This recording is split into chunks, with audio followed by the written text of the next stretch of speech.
विकास 21व्या वर्षी MSCच्या पहिल्या वर्षात शिकत होता.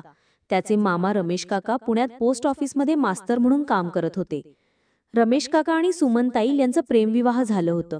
त्यांची भेट गणपती विसर्जनात ढोल ताशांच्या गजरात झाली होती. काही महिन्यांच्या ओळखीनंतर त्यांनी लग्नाचा निर्णय घेतला. सुमनताई मूळच्या दुसऱ्या राज्यातील होत्या, त्यामुळे त्यांना मराठी बोलण्यात थोडी अडचण यायची. रमेश काका मराठीत बोलायचे तर सुमनताई हिंदीत उत्तर द्यायच्या.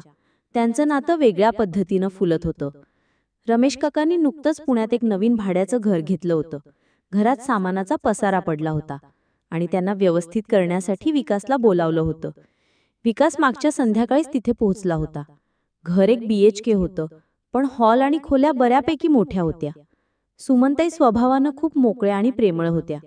विकास 10वीत असताना सुमनताई आणि रमेश काकांचं लग्न झालं होतं. त्यानंतर सुमनताई वर्षभर विकासच्या घरी राहिल्या होत्या. तेव्हा विकास आणि सुमनताई यांचं मैत्रीचं नातं तयार झालं होतं. सुमनताईंना विकासचा मोकळा स्वभाव आवडायचा आणि त्या कधीही त्याच्यावर रागवायच्या नाहीत.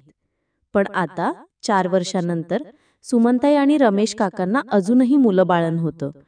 सुमनताई यासाठी उपास-तापास करायच्या, पण त्यांचं मन कुठेतरी अस्वस्थ होतं. विकासला याची थोडीशी कल्पना होती, पण त्याचं लक्ष कधी त्या दिशेनं गेलं नव्हतं. एकदा संध्याकाळी सुमनताईंनी विकासला जेवण दिलं आणि त्या आंघोळीसाठी बाथरूममध्ये गेल्या. विकास हॉलमध्ये TV समोर बसून जेवत होता. 10 मिनिटं झाली नसतील तर सुमनताईंचा आवाज आला, "अरे विकास, माझे कपडे टेबलवरच राहिले, जरा घेऊन दे ना, नाहीतर उशीर होईल." विकासने हात धुतले आणि टेबलवरच्या कपड्यांकडे गेला.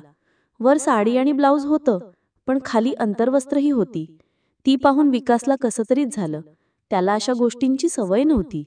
तो थोडा गोंधळला, पण सुमनताईंचा पुन्हा आवाज आला, "अरे लवकर दे ना, थंडी वाजतीये." विकासने सगळे कपडे हातात घेतले आणि बाथरूम जवळ गेला. सुमनताईंचा हात दारातून बाहेर होता. त्याने कपडे दिले आणि सुमनताईंनी दार बंद केलं. पण विकासचं मन तिथेच अडकलं. त्याला सुमनताईंच्या कपड्यांबद्दल आणि त्यांच्या व्यक्तिमत्वाबद्दल एक वेगळीच उत्सुकता निर्माण झाली.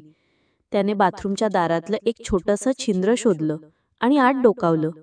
सुमनताईंची पाठ त्याच्याकडे होती आणि त्या इतक्या सुंदर दिसत होत्या की विकासचं मन चलबललं. त्याचं सुमनताईंबद्दलचं आकर्षण वाढू लागलं. दुसऱ्या दिवशी जेवणानंतर सुमनताई आणि विकासने घरातलं सामान सेट करण्यास सुरुवात केली. सुमनताई खाली बसून डबे देत होत्या आणि विकास उंच असल्याने ते वर ठेवत होता. पण यावेळी विकासचं लक्ष वारंवार सुमनताईंच्या दिशेने जात होतं. त्यांच्या गाऊनमधून दिसणारी त्यांची त्वचा आणि त्यांचं सौंदर्य त्याला अस्वस्थ करत होतं. तो मनातून विचार करत होता, "मी असं का वागतोय? सुमनताई माझ्या मावशी आहेत." काही तासांनी सगळं काम आटोपलं. सुमनताई कपडे धुण्यासाठी गच्चीवर गेल्या. पण काही वेळातच तिथून काहीतरी पडल्याचा आवाज आला. विकास धावत गच्चीच्या जिन्यावर गेला. सुमनताई खाली उतरताना दिसल्या. त्यांनी सांगितलं, "पाण्याच्या बादलीतून पाणी सांडलं आणि मी घसरले. पाठीला खूप लागलंय. मला बेडरूमपर्यंत घेऊन चल." विकासने सुमनताईंना आधार दिला आणि बेडरूमपर्यंत नेलं. सुमनताईंनी त्याला कपडे बदलण्यासाठी थोडा वेळ बाहेर जायला सांगितलं. नंतर त्यांनी विकासला पेनकिलर मलम देऊन पाठीवर लावायला सांगितलं. विकासला अस्वस्थ वाटत होतं, पण सुमनताई म्हणाल्या, "अरे मी तुझी मावशी आहे. तू मला तुझी मैत्रीण समज आणि मलम लाव." विकासने हळूहळू मलम लावलं. सुमनताईंच्या पाठीचा स्पर्श त्याला एक वेगळीच अनुभूती देत होता. त्याचं मन पुन्हा विचलित झालं. मलम लावून तो बाहेर आला आणि TV समोर बसला. सुमनताईंना मलममुळे बरं वाटलं आणि त्या झोपल्या. रात्री रमेश काका घरी आले. विकासने सुमनताईंच्या पडण्याची घटना सांगितली. काकांनी सुमनताईंना पाहिलं आणि त्या बऱ्या होत्या. सुमनताईंनी विकासचं कौतुक केलं. "विकासमुळे मला आज खूप आधार मिळाला." नंतर रात्री जेव्हा काका झोपायला गेले, विकास आणि सुमनताई हॉलमध्ये TV पाहत बसले. सुमनताईंनी मुद्दाम आपला गाऊन थोडा वर केला आणि पाय खाजवायला सुरुवात केली. विकासचं लक्ष तिकडेच जात होतं. सुमनताई त्याच्याकडे अधूनमधून पाहत होत्या. त्यांनी विकासला लहानपणीच्या आठवणी सांगायला सुरुवात केली. "तू लहानपणी माझ्यासोबत किती खेळायचास, आठवतंय?" विकासला कसं तरी वाटत होतं. सुमनताईंच्या गाऊनमधून त्यांचं सौंदर्य दिसत होतं आणि त्याचं मन पुन्हा अस्वस्थ झालं. शेवटी झोप येत असल्याचं सांगून तो गादीवर झोपला. सुमनताईंनी त्याच्यासाठी आणि स्वतःसाठी गाद्या टाकल्या. रात्री मलम लावताना सुमनताईंनी पुन्हा कपडे कमी केले आणि विकासचं मन पुन्हा डळमळलं. रात्री अचानक विकासला सुमनताईंचा स्पर्श जाणवला. त्याने उठून पाहिलं तर सुमनताई त्याच्याच गादीवर होत्या. त्यांनी त्याला मिठी मारली. विकासला घाबरट आणि विचित्र वाटलं. तो तातडीने लांब झाला आणि खुर्चीवर बसून विचार करू लागला. सुमनताई असं का वागताहेत? मला त्यांच्याशी असं वागणं योग्य आहे का? सकाळी विकास उठला तेव्हा रमेश काका ड्युटीवर गेले होते. सुमनताई स्वयंपाक करत होत्या. पुन्हा त्या आंघोळीसाठी गेल्या आणि कपडे टेबलवर विसरल्या. विकासने कपडे दिले, पण यावेळी सुमनताईंनी दार उघडलं आणि विकासला त्यांच्या जवळून दर्शन झालं.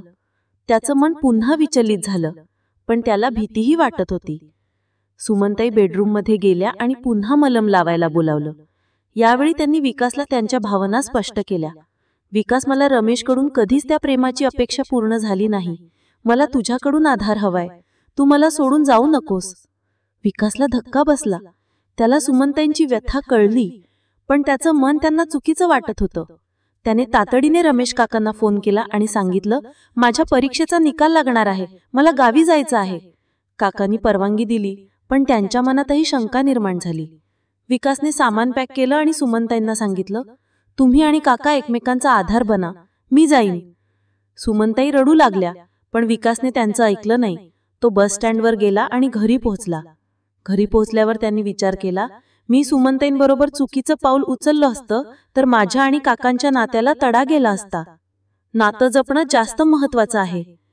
काही महिन्यांनंतर रमेश काका आणि सुमनताईंनी एका अनाथाश्रमातून मुलाला दत्तक घेतलं. त्या मुलामुळे सुमनताईंचं आयुष्य पुन्हा आनंदाने भरलं. विकासला त्याच्या निर्णयाचा अभिमान वाटला, कारण त्याने आपलं नातं आणि मर्यादा जपली. नातं आणि प्रेम यांच्यातील सीमारेषा ओळखणं महत्वाचं आहे. भावनांना आवर घालून योग्य निर्णय घेतल्याने आयुष्य सुंदर राहतं. तुम्हाला ही कथा आवडली असेल तर व्हिडिओला लाईक करा आणि अशाच छान छान कथा पाहण्यासाठी लाईफ मराठी हब या चॅनलला सबस्क्राईब करा. धन्यवाद.